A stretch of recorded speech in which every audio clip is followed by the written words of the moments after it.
First prize একটাই, ওটা লাগা কত কঠিন। সহজ নয়। এই মানব দেহটা সুদূর লভন, ভগবান করুণা করে সুলভ করে আমাদেরকে দিয়েছে, কিন্তু মানব দেহ পেলে হবে কি? মানব দেহ পেয়ে শাস্ত্র মানি না, বেদ পুরাণ আদি কিছু মানি না, তাদেরকে বলা হয় ম্লেচ্ছ বৌদ্ধ পুলিন্দ শব। এরা বেদ আদি কিছু মানে না, জানেও না, মানেও না। তার মানে এরা হচ্ছে পাষণ্ড। তাহলে এই সংখ্যাটাই তো জগতে সব থেকে বেশি, মানুষের ভিতরে পাষণ্ডের সংখ্যা বেশি। এখন তো তাও ভক্তি ভক্ত এই বিষয়গুলো, এই তত্ত্বগুলো, নাম তত্ত্ব, ভক্তি তত্ত্ব, এগুলো তবু জগতে দেখা যায়। কিন্তু আজ থেকে 500-550 বছর আগে মহাপ্রভুর সময় কোথায় ছিল? মহাপ্রভুর আগে যারা বেদ মানে তারা আবার বেশিরভাগ মুখে মানে, কাজে মানে না। ট্রেনে যেতে যেতে অনেকে দেখবেন এত সুন্দর সুন্দর শাস্ত্রের বুলি আওড়াচ্ছে, একটু পরে মুখের মধ্যে আগুন ধরিয়ে দিচ্ছে। বলে ছেলে পেলে মুখে আগুন দেবে কিনা, নিজের আগুনটা নিজেই দিয়ে দাও। আপনার কি হবে না হবে অত চিন্তা করে। তাহলে এত যে শাস্ত্রের কথা বললো, আর এখন কি লীলাউনি করেছেন, কি মানলেন? মুখে মানে, কাজে। একাদশী করবে আমার জন্য নয়, আপনাদের জন্য। তার মানে মুখে আমি বলছি, কাজে নয়। যারা কাজে করে তাদের মধ্যে অধিকাংশ তো কর্মী, মানে যাগযজ্ঞ কর্মকাণ্ড। মানে আমরা অনেকে মনে করি ধান কাটা, চাষাবাদ করা, কাজকর্মটা কি আমরা কর্ম বলে মনে করি। আর এই কর্ম না করলে ধর্ম টিকবে? এটাকে কর্মশাস্ত্র বলে না, এগুলো তো দৈনন্দিন নিত্য প্রয়োজনীয় বিষয়, এগুলো কর্ম নয়। কর্ম মানে যাগ যজ্ঞ তপস্যা, বেদাচার জনিত যে ক্রিয়া কর্ম, এর প্রতি ভক্তি মানুষের বেশি। আপনি যদি বলেন নাম যজ্ঞ করুন, ভক্তি হবে না। কিন্তু যদি বলে একটু আগুন ঘি, বলে হ্যাঁ ভক্তিটা ঠিক আছে। এটা কর্মকাণ্ড। কর্মীর সংখ্যা অধিক, কোটি কর্মীর মধ্যে একজন হয় জ্ঞানী। জ্ঞানী মানে অহং ব্রহ্ম জ্ঞান। এরা আবার ভগবানের বিগ্রহ টিগ্রহ মানে না, এরা চোখ বুঝে। আরে তাকান বিগ্রহ দেখুন, চোখ বুঝে থাকে। শুকদেব যেমন আগে ব্রহ্ম ধ্যানী ছিলেন, পরে তো প্রেমিক হলেন। কোটি জ্ঞানীর ভিতরে একজন হয় মুক্ত, সাযুজ্য আদি মুক্তি লাভ করে। কোটি মুক্তির ভিতরে এক সুদুর্লভ কৃষ্ণ ভক্ত। কৃষ্ণ ভক্ত হওয়া খুব কঠিন, তবে মহাপ্রভু করুণা করে ভক্তি জগতে বিশেষ রূপে দান করেছেন, তাই এখন অনেক সুলভ। মহাপ্রভুর আগে এত ভক্তির প্রকাশ জগতে ছিল না। ভাগবত বলতে গিয়ে বাবা হালটাতে হচ্ছে, এক একটা যুগের থেকে এক একজন ভক্তকে নিয়ে এসে দেখাতে হচ্ছে। আর এই অবতারে আমাদের বৈষ্ণব বন্দনায় কি বললেন? ব্রহ্মাণ্ড তারিতে শক্তি ধরে জনে জনে। এই যে যতগুলি পাঠের আগে কীর্তনে নাম করা হলো, এক একজন এক একটা ব্রহ্মাণ্ড উদ্ধার করতে শক্তি ধরে। এ বেদ পুরাণী গুণ গায় যেবা শুনি। তাহলে মহাপ্রভুর পরবর্তীতে ভক্তির এমন প্রচার হয়েছে, এমন প্রসার হয়েছে, এখনো সুলভ। আচ্ছা, এই ভক্তি লাভের উপায়টা কিরকম? ব্রহ্মাণ্ড ভ্রমিতে কোন ভাগ্যবান গুরু কৃষ্ণ প্রসাদে পাই ভক্তি লতার কেউ কেউ কেবলমাত্র গুরু অন্ত প্রাণ। দেখবেন অনেক মন্দির, বাহ, বিভিন্ন জায়গায় গেলে দেখতে পাই এত সুন্দর মন্দির, তাহলে ভেতরে না জানি কত সুন্দর বিগ্রহ আছে। ওমা, ভেতরে ঢুকে দেখি কতগুলি গুরুদেবের চিত্রপট, খালি কোন ঠাকুর দেবতা, কেউ কোন অবতারের কোন চিহ্ন নেই। যোগী আদি যে সমস্ত ধ্যানী জ্ঞানীদের শ্রীমন্দির গেলে দেখবেন সেখানে কেবল গুরুদেবের চিত্রপট। তারা কৃষ্ণ কৃষ্ণ এত মানে, কালী গুরুদেব। এ জগতেও আগে দেখতে হবে যে ভক্তি যদি লাভ করতে হয়, তাহলে শুধু গুরুদেবের আশীর্বাদ হলে হবে না, দেখতে হবে গুরুদেব কৃষ্ণের আশীর্বাদ করেছেন তো। মানে গুরুদেবের সঙ্গে নিত্য কৃষ্ণ সম্বন্ধ আছে তো? গুরুদেব নিত্য বিগ্রহ সেবা করেন তো? গুরুদেব নিত্য নাম অর্চন সেবা, গুরু বৈষ্ণবের প্রতি শ্রদ্ধা করেন তো? শ্রী বিগ্রহ আরাধন নিত্য নানা শৃঙ্গার মন্দির মার্জনাদু যুক্তিয়াংশ ভক্তাংশ নিজুঞ্জ দৌয়পি বন্দে গুরু শ্রী চরণারবিন্দ। নিজেও করবেন, সকলকে যুক্ত করাচ্ছে, নিজুঞ্জ সবাইকে যুক্ত করিয়ে দিচ্ছেন। তাহলে এই হচ্ছে গুরুতত্ত্ব। ব্রহ্মাণ্ড ভ্রমিতে কোন ভাগ্যবান জীব, এ কারণে বললেন গুরু কৃষ্ণ প্রসাদে পায়। শুধু গুরু প্রসাদ নয়, গুরুদেবের করুণাটা কার থেকে এসেছে? না কৃষ্ণের করুণায়। কৃষ্ণ যদি কৃপা করেন কোন ভাগ্যবানে গুরু অন্তর্যামী রূপে শিখায় আপনি, তার মানে গুরুদেব আমাকে কৃষ্ণের অনুকূল সব বিষয়গুলি শিক্ষা দেবেন। ভক্তি বীজ দিলেন, যাক দীক্ষা হয়ে গেলে আর চিন্তা কি। একটা ভাব আমাদের আছে, আচ্ছা গুরুদেবের নাম কি? গুরুদেবের নাম কি? নামটা গো? সে উপাস থেকে বললো ওই তো নেপাল নেপাল নেপাল বাবু। 3-4 বার নেপাল নেপাল নেপাল বলা হয়।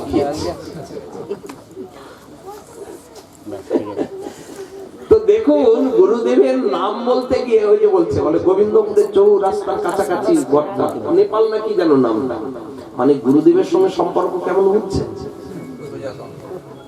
ওই যে একবার কানে দীক্ষা দিয়ে গিয়েছি। যাক, গুরুদেবেরও ভাগ্য এমন শিষ্য লাভ করেছে, শিষ্য গুরুদেবের নামও ভুলে একেবারে বলে যাক, শিষ্যও ধন্য, গুরুদেবও ধন্য। আরে এমন গুরু শিষ্য থাকা না থাকা দুই সমান। আচ্ছা মন্ত্র আদি বলে, সে তো কি কাগজে লিখে গিয়েছিল, কাগজের সঙ্গে কাগজ কোথায় চলে গিয়েছে, কাগজ থাকে। তাহলে নিত্য বললেন ও সব কিছু বালাই নাই, গুরুদেব দীক্ষা দিয়ে গিয়েছে, যা কিছু গুরুদেব সামলাবে। আচ্ছা একে কি শিষ্য বলা যাবে? একদিন মন্ত্রোচ্চারণ না করলে দীক্ষার ক্রিয়া সব খণ্ডন হয়ে যায়। তাহলে গুরুদেবের স্মরণ মঙ্গল ছাড়া শিষ্যের শিষ্যত্ব থাকে না। এগুলি আমাদের মনকে সান্ত্বনা দেওয়ার জন্য গুরু শিষ্যের সম্বন্ধ রচনা হয়ে আছে। এখানে কিছু গুরু শিষ্যের কার্যকারিতা। উনি তো বীজ দিয়েছেন, কিন্তু বীজটাকে আপনি ঘরে রেখে 10 বছর রেখে দিলেন, ওর পরে ফেলালেই বালা, ও তো শুকিয়ে গিয়েছে, পোকা লেগে ভুসি হয়ে গিয়েছে, গুয়া হয়ে গিয়েছে, বীজের আর কিছু না। গুরুদেবের কাজ কেবল মন্ত্র রূপী বীজটা দেওয়া। এবার তাহলে শিষ্যকে কি করতে হবে? মালি হইয়া সেই বীজ করে আরোপ, শ্রবণ কীর্তন জলে করই সিঞ্চন। শ্রবণ কীর্তন আদি নববিধা ভক্তি অঙ্গের নিত্য যজন যাজন নাম সংকীর্তন আদি এগুলি করতে হবে। ঠাকুরকে ভোগ নিবেদন করতে হবে, প্রসাদ খেতে হবে। গুরুদেবেরও বলা দরকার যে বাবা, না হলে গুরুদেবী বলছে তোরা সংসারে আছিস, এখন থেকে অত করতে হবে। আর শিষ্য বলছে যা গুরুদেব বলেছে আর চিন্তা না। শ্রী গুরুদেব বলতে কখনো পারেন না, বলছেন যদি মনে করতে হবে তাহলে আমাকে পরীক্ষা করলেন। ওই গুরু বাক্যটাকে রেখে যে ভোগ লাগাতে মানা করেছে আমি ভোগ লাগাবো না, এটি একেবারে মহামূর্খের কাণ্ড, ভক্তি পথের থেকে দূরে সরানোর লক্ষণ।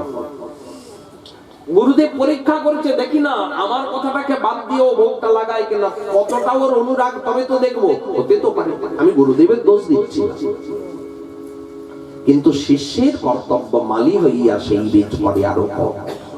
সাধু সঙ্গ হরি কথা নিত্য, রোজ তো আর ভাড়া করা বক্তা পাওয়া যায় না, আমাদের আনতে গেলে খরচা পাতিয়ে ভালো লাগে,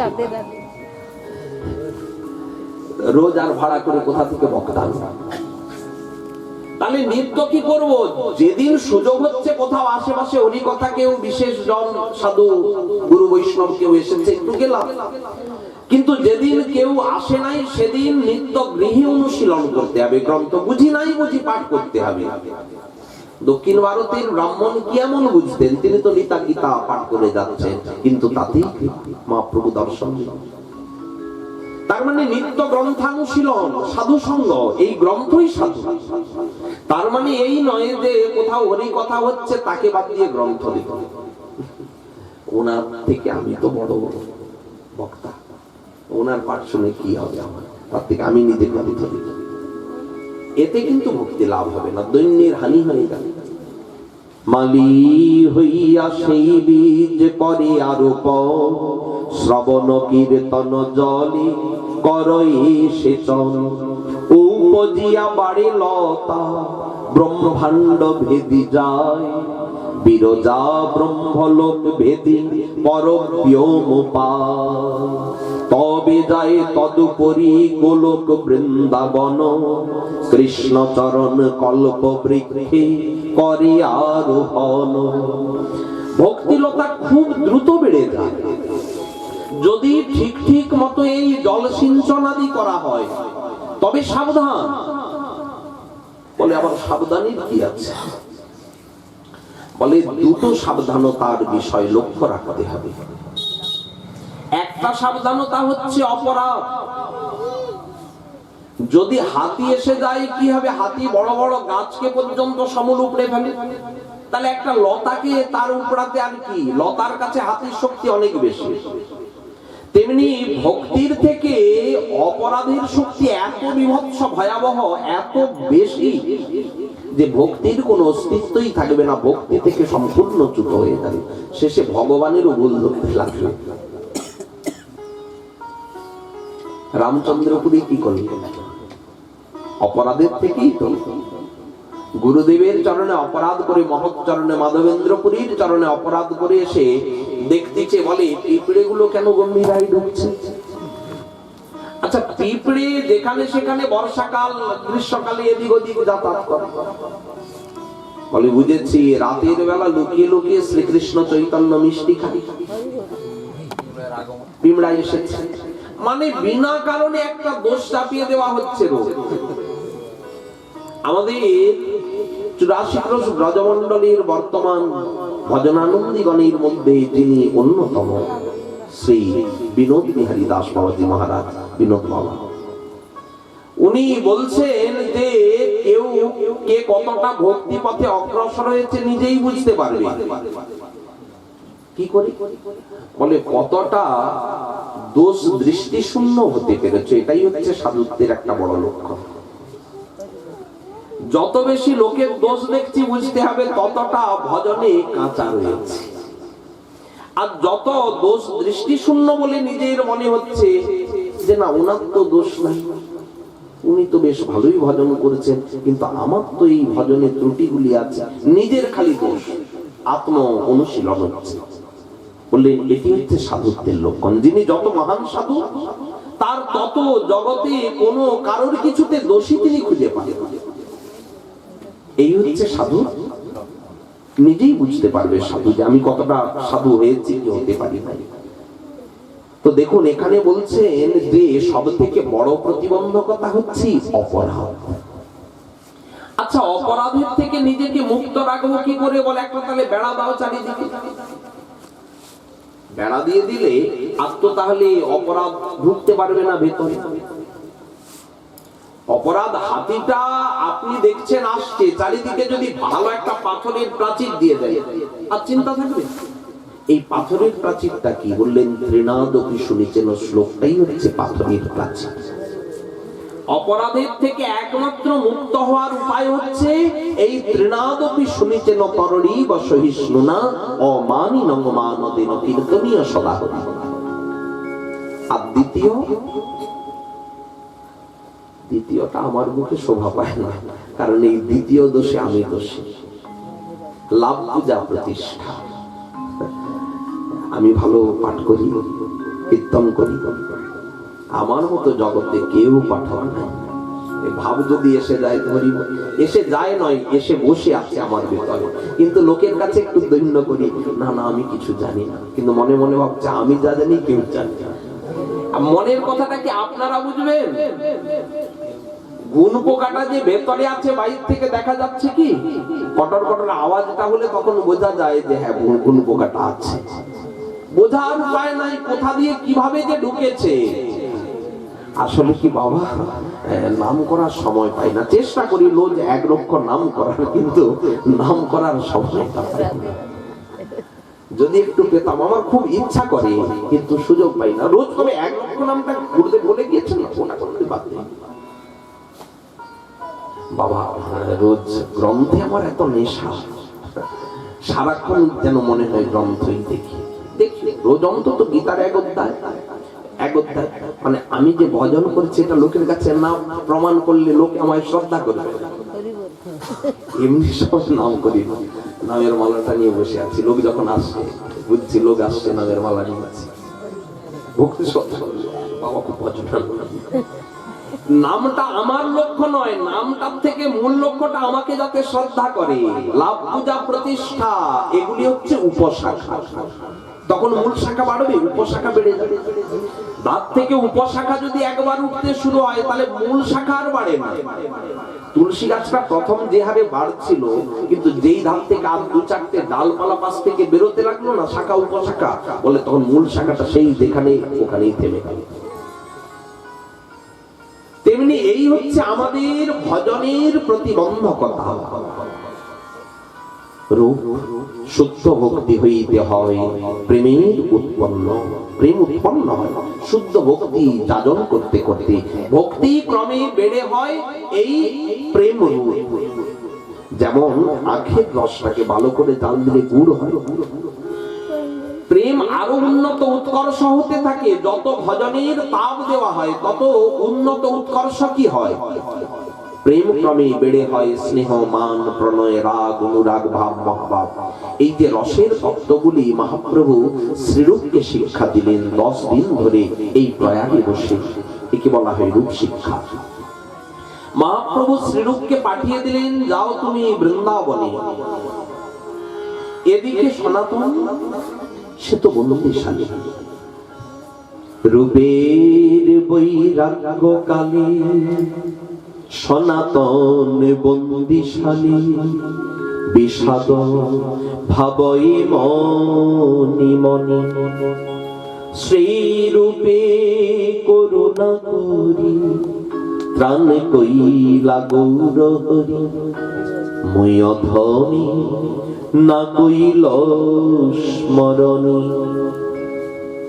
আচ্ছা 2 ভাই, কিন্তু আমার ছোট ভাই রূপ সে না জানি এখন গৌর চরণ পেয়ে গিয়েছে। কোথায় বসে বসে ভাবছে গো, কারাগার। রূপ আর সনাতন হোসেন সার তো 2 জন মন্ত্রী।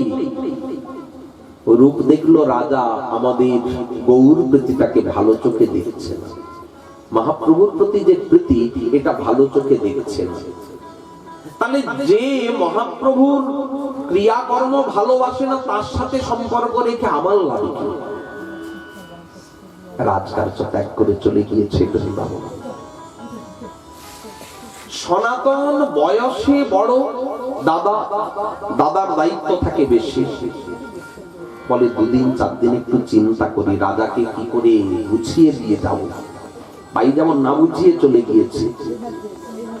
সনাতন না বুঝিয়ে না যেতে চাওয়ার জন্যই 2-4 দিন থেকে গেল, একসাথে চলে গেলে কাজে মিটে। কিন্তু বড়র একটা দায়িত্ব থাকে, দেখবেন সংসারের যে বড় তার সবসময় দায়িত্ব জ্ঞান থাকে। ছোট মেজো সেজো দায়িত্ব এড়িয়ে যেতে পারে, বড় কিন্তু দায়িত্ব এড়াতে পারে না। এটা সমাজের একটা লক্ষণ, প্রায়শ দেখা যায়। তো যাই হোক, সনাতন এই যে মনে মনে ভাবছিল, হোসেন শাহ এসে বলল, কি কাণ্ড, ও তুমি শাস্ত্র চর্চা করছো ঘরে, এদিকে বলছো শরীর সুস্থ নাই, আমার কাজে যোগ দিচ্ছ না। তখন রাজবন্দিশালে তাকে আবদ্ধ করলেন। রূপের বৈরাগ্য কালে সনাতন বন্দিশালী। বিষাদ ভাবই মনে মনে, শ্রীরূপে করুণা করি ত্রাণ কইল গৌর হরি। মো অধমে না কইল স্মরণ। প্রভু আপনি রূপকে কৃপা করলেন, আমাকে বন্দিশালে আটকে দিন, আমাকেও তো কৃপা করতে পারতেন। করুণার বাঁধনে আমাকেও তো আপনি নিজের চরণে রূপের মতো আমাকেও নিতে পারতেন। হঠাৎ মনে হলো সনাতনীর, আচ্ছা প্রভুকে দোষ দিচ্ছি কেন? বৃথা প্রভুর উপরে দোষারোপ করে লাভ কি? দোষটা তো আমার কর্মে, প্রভুর দোষ নাই। মোর কর্ম দোষ ফাঁদে হাতে গলে বান্ধি মরি, রাখিয়াছে কারাগারে ফেলি, আপন করুণা পাশে দৃঢ় করি ধরি কেশে, চরণ নিকটে লেহ তুলি। প্রভু ভালো লাগছে না। এই বন্দিশাল প্রথমে মনে হয়েছিল এই সুখের জায়গা, রাজকার্য করার থেকে একান্ত মনে কারাগারে বসে নাম করব।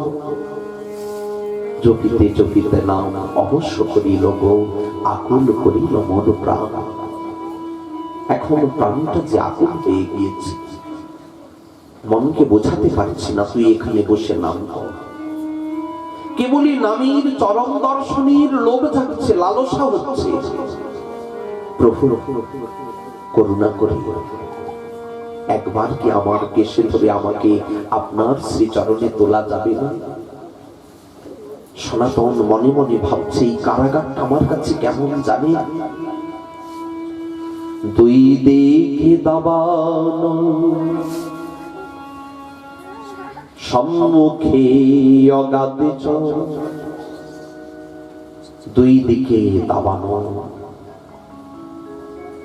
দুই দিকে দাউ দাউ করে জ্বলছে, পশ্চাতে অগাধ জল, পেছনে একেবারে অগাধ জল। সাঁতার জানি না, যদি এদিক ওদিক হই তাহলে পুড়ে ছাই, আর যদি পেছনে যাই পিছিয়ে গেলে জলে ডুবে মরতে হবে।